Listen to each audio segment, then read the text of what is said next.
Olá, estudantes do 7º ano. Neste vídeo vamos falar sobre um tema de bastante sensibilidade que promove aí algumas críticas, algumas favoráveis, outras contras à discussão de determinados assuntos em sala de aula. Então vamos debater um assunto que é considerado aqui um tema transversal. O que é um tema transversal? É quando o professor tem que colocar no seu planejamento, por força de lei, a discussão de determinados aspectos referentes à nossa cultura. E aí, às vezes, levantam-se algumas críticas com relação a esses assuntos e por isso eu já estou esclarecendo que estamos aqui cumprindo com a lei de trazer para o nosso debate elementos das mais variadas culturas. Então vamos aqui parabenizar vocês por estarem aí assistindo as nossas videoaulas e vamos ver aqui quais são os objetivos. Então hoje a gente vai fazer a leitura e a interpretação de uma lenda.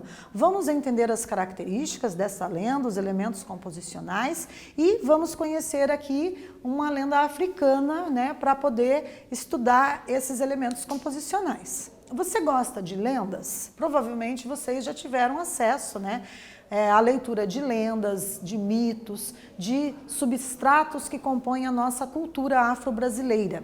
Sabe a origem de todas as lendas que você já leu? Já parou para pensar que todas as lendas elas surgem a partir de uma história que possivelmente no passado foi passada de geração a geração por meio da tradição oral, até que veio a escrita. Com o tempo surgiu a escrita e aí nós tivemos a oportunidade de ter os registros de todas as crenças populares das pessoas no papel impresso. Hoje temos também esses registros sendo disseminados aí em larga escala nos ambientes virtuais. Então vamos conhecer aqui um pouquinho sobre a origem de lendas. Então observem aqui. O que são as lendas? Nós trouxemos até um mapa geográfico aqui que mostra um pouquinho de como que elas foram se disseminando mundo afora. Então, lendas são histórias transmitidas de geração em geração, localizam-se em um tempo distante, revelam os valores culturais de um povo e envolvem narrativas do cotidiano e outras imaginárias ou fantasiosas.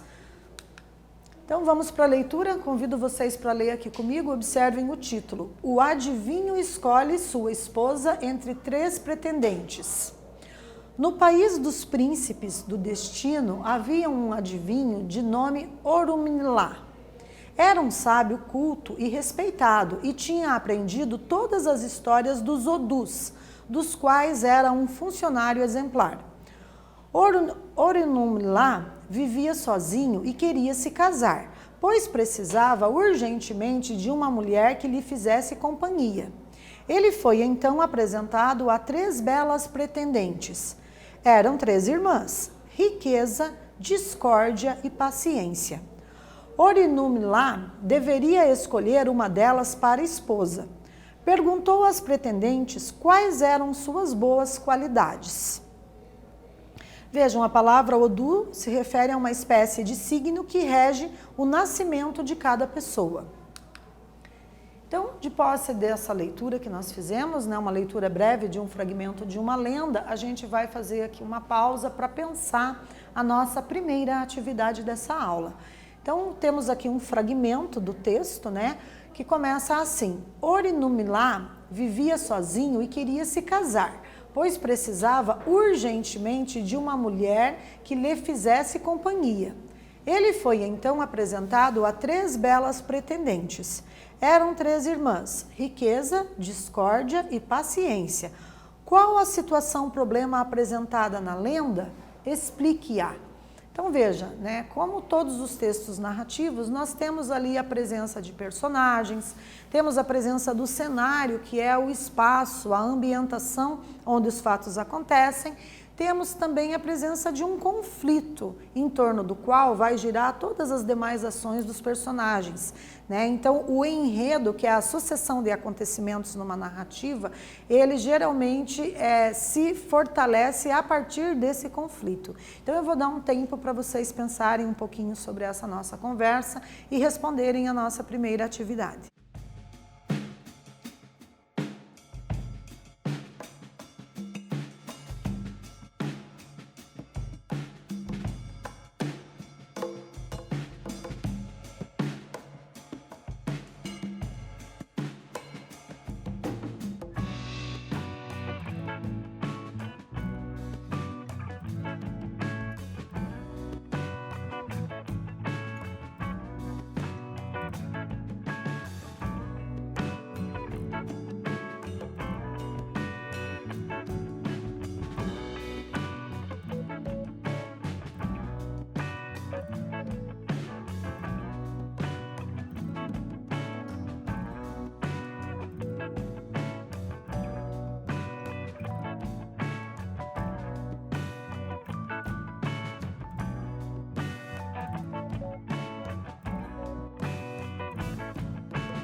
Retornando então, pessoal, observem aqui que a situação problema apresentada na lenda, né?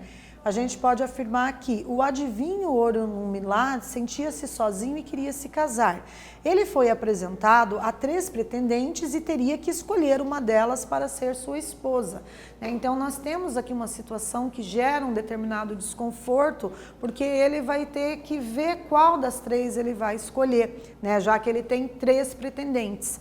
Então, para acertar nessa escolha, afinal de contas, estamos falando de um casamento, né? E para que as pessoas possam se casar, é interessante conhecer bem a pessoa com a qual eles pretendem se casar, né? Então, isso é um ponto necessário em todas as sociedades. E aqui nessa lenda, a gente tem as 3 pretendentes que têm nomes bem interessantes. Observem que os nomes delas estão com letras maiúsculas, né? Por que que estão com letras maiúsculas? Porque como se refere ao nome das personagens, então nós consideramos substantivos próprios.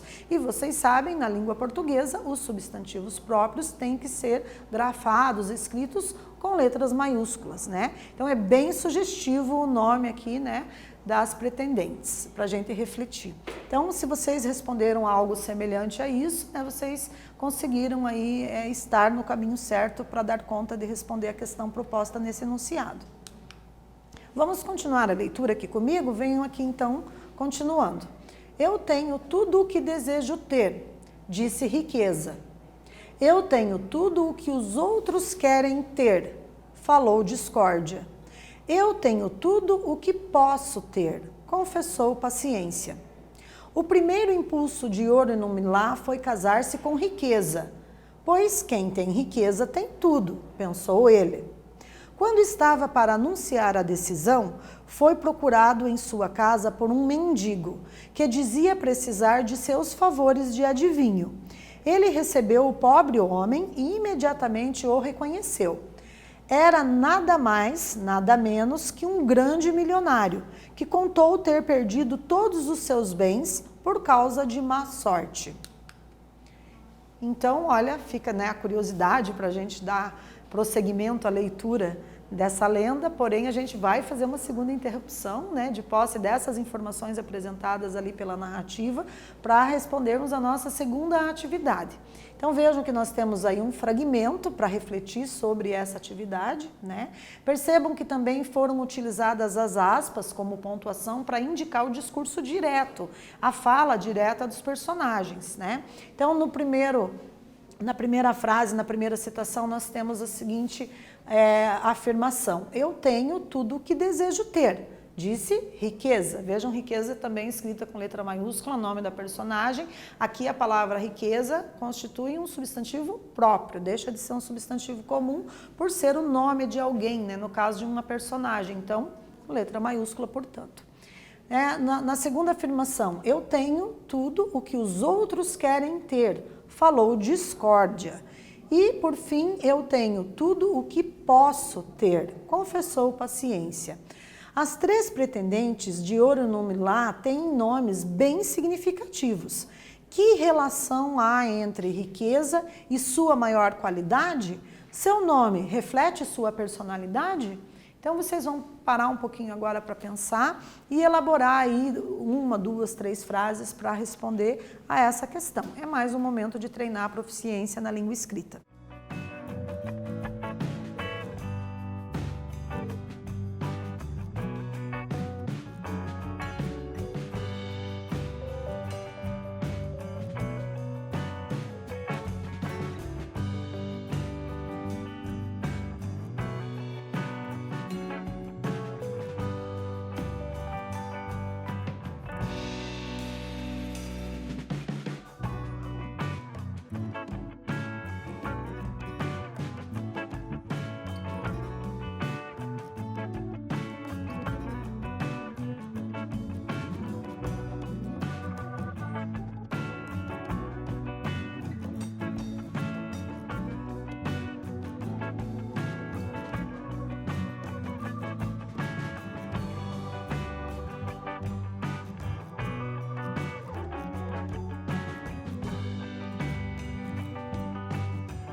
Retornando aqui, pessoal, nós temos uma proposta de resposta, né, uma sugestão. Então, a pergunta era, né, tínhamos aqui um enunciado, né, que dizia: as 3 pretendentes de Orunmila têm nomes bem significativos. Que relação há entre riqueza e sua maior qualidade? Seu nome reflete sua personalidade? Então vejam, segundo a personagem, sua maior qualidade é ter tudo o que deseja ter, o que vai fazer com que acumule bens, remetendo assim à ideia de riqueza. Portanto, seu nome condiz com sua personalidade. Né? Então, se vocês responderam algo que veio ao encontro dessas ideias apresentadas, parabéns, conseguiram aí captar, né, qual seria uma possibilidade de acertar a resposta para essa questão. Vamos continuar a leitura aqui comigo, então. Orunmila resolveu rever sua escolha. A riqueza vem, mas a riqueza vai, pensou ele. Restava escolher, então, entre as 2 outras irmãs, discórdia ou paciência? Paciência ou discórdia? Estava quase decidido por discórdia, que das 3 era a mais popular, quando foi chamado ao palácio do rei para ser testemunha num julgamento de 2 amigos seus, que lançavam farpas um contra o outro, acusando-se das maiores baixezas. E quem estava lá incentivando a briga, jogando amigo contra amigo? Discórdia. Orunmila voltou para casa decepcionado, mas convencido de que não ter tomado nenhuma decisão apressada tinha sido a melhor coisa, pois quem tem paciência tem tudo, disse Orunmila, e se casou com paciência. Então vejam, é um texto aqui, né, do Reginaldo Prandi. A gente tem aqui Os Príncipes do Destino, história da mitologia afro-brasileira. Temos aqui então a referência para vocês lerem a lenda na íntegra, né? Fica aí a dica para vocês poderem ter acesso ao texto na totalidade. E trouxemos também algumas informações sobre o autor. O Reginaldo Prandi é professor e pesquisador em Ciências Sociais da Universidade de São Paulo, da USP. É autor de mais de 30 livros, incluindo obras de sociologia, ficção policial, literatura infanto-juvenil e mitologia. E entre elas o livro Os Príncipes do Destino, Histórias da Mitologia Afro-Brasileira, que é muito recomendado aí a leitura dessa obra, desse livro, que enriquece tanto o nosso repertório cultural com relação aos aspectos da cultura afro-brasileira. Então, vamos para a nossa terceira atividade. Temos aqui um fragmento, né, que afirma o seguinte: estava quase decidido por discórdia, que das 3 era a mais popular, quando foi chamado ao palácio do rei para ser testemunha num julgamento de 2 amigos seus, que lançavam farpas um contra o outro, acusando-se das maiores baixezas. Letra A. Que motivo o adivinho tinha para escolher a discórdia? B. O que fez ele desistir? Explique. Então, nós temos aqui mais 2 questões para vocês treinarem aí a língua escrita, né? Então, um tempo significativo para responderem aí a mais essa questão.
Voltando então, pessoal, observem aqui como que poderia ter sido elaborada essa resposta, né? As duas respostas, né? Então, para a letra A, o que motivou o adivinho, que motivo o adivinho tinha para escolher a discórdia?